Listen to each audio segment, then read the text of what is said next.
Hello and welcome to the Campbell Wrestling Weigh-In. I'm Chris Ameyer along with Campbell head coach, former Olympian and national champion Kerry Colat.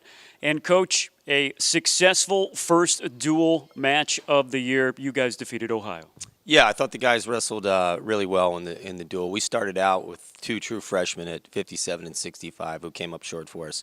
And when you drop the first two bouts, you got to get the momentum going again. You don't want the bench on the other side to get the momentum, so you want to pull it away. And so Andrew Morgan got us back in there. Chris Kober had a really good last-second takedown to win his match at 84. Austin Mcneal is wrestling better than I've ever seen him wrestle.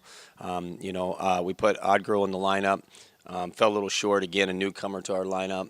Got the momentum back at 25 where Mink, beat a top 12 guy.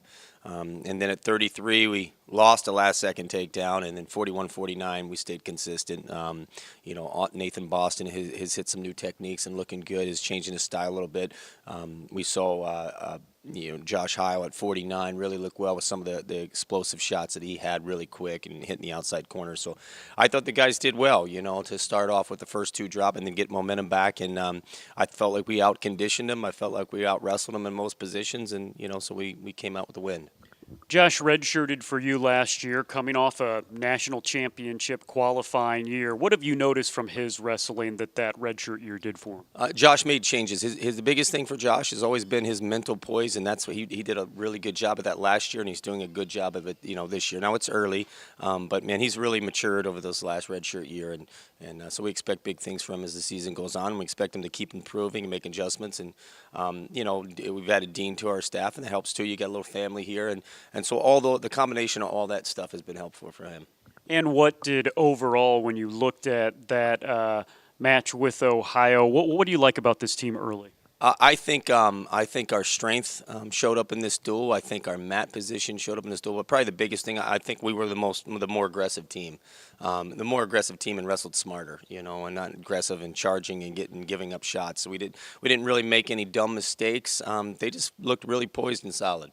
Of course, this time of year, you're always going. You guys will be in the Navy Classic coming up this weekend. Tell me about that tournament. So Navy's a big one, for a preseason to start. It's probably a middle-of-the-road tournament in terms of how many teams are there and how many ranked wrestlers there. But you're going to have some ranked guys, and maybe not the depth that we're going to have when we go to Vegas. But they're going to start seeing the ranked opponents, which is a good chance for them to get their ranking up. It's a chance to open up and test the waters and see where you stack out nationally. And so that it's a good tournament to start with. It's I would say some weaker opponents, some mid-level opponents, and some really really tough opponents. So it's gonna be a mixed bag for everybody. And finally, your heavyweight Jerry Haina will not be up there because he is wrestling right now as we speak at the U23 Senior World Championships in Romania. A big honor for him and someone that could come back with a medal. Yeah. Jerry's he's been doing well. He's got some freestyle events he's been training through this summer, and he's been training freestyle here. He's leaving to go over there, and so he's got a good shot at medaling. And like I said, his brother just took 7th in the senior level world championships. And freestyle is Jerry's cup of tea, as you say, and so we look for big things from him. It'll be fun to follow him and to follow Campbell this week, and we'll be back next week on the Wrestling Weigh-In.